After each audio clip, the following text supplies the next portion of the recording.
Salut! Donc aujourd'hui, j'ai envie de te parler de respect dans la famille recomposée. Donc dans la vie de tous les jours, on apprend que le respect, c'est super important. Souvent, quand on élève nos enfants, il peut arriver des écarts de conduite au niveau de l'irrespect et tout ça. Mais dans une famille recomposée, quand tu es une belle-mère puis que tu arrives dans une famille déjà construite, peu importe l'âge des enfants, des fois chez les tout-petits, c'est moins fréquent, mais chez les grands, ça peut être un peu plus fréquent. Qu'est-ce qu'on entend par manque de respect? T'es pas ma mère. On peut se faire sacrer après, on peut se faire traiter de tous les noms. Puis là, ça te donne vraiment le goût de t'en aller. Parce que là, tu te dis, je ne peux pas vivre dans ce genre de manque de respect-là. Puis tu sais quoi? T'as totalement raison. Donc, la première règle à établir, elle est à établir avec ton conjoint. Donc, tu dois expliquer tes limites et quel est le respect pour toi, ta définition concrète du respect à ton conjoint. Ton conjoint doit toujours t'appuyer là-dedans. Et tu dois aussi connaître c'est quoi, évidemment, la vision et la définition du respect pour ton conjoint.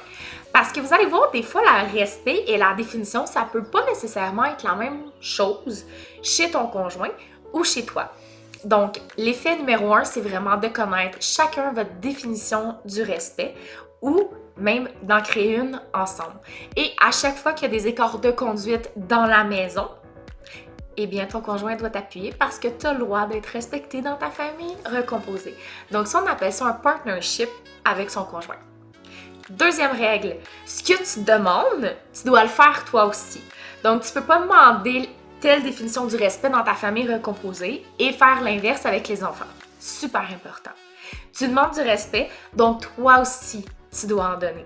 Si jamais tu sens que tu vas manquer de respect, moi, je t'encourage surtout à te retirer, à te ressaisir toi-même, puis surtout à te demander c'est quoi l'élément déclencheur, parce que tu dois pas franchir la barrière de l'irrespect, parce qu'après ça, ça va être difficile à rattraper. Donc, la troisième règle, c'est ne jamais manquer de respect à son conjoint devant les enfants. Parce que ça va seulement montrer aux enfants que, encore là, la barrière du respect est à franchir. C'est super important, ces trois règles-là, simples au niveau du respect et des choses à évaluer. Parce que souvent, les belles-mères me disent, tu sais, ils m'aiment pas, puis j'ai pas de respect pour eux. Fait que vu qu'ils m'aiment pas, j'ai pas de respect pour eux, puis je leur dis, ta mère est ci, ta mère est ça, ah, t'es bien comme ta mère. Mais ça, les filles, là, c'est la pire chose à faire. Parce qu'on est dans une génération très différente aujourd'hui. Les enfants n'ont pas à donner du respect à leurs parents ou à leurs beaux-parents si eux-mêmes n'en reçoivent pas.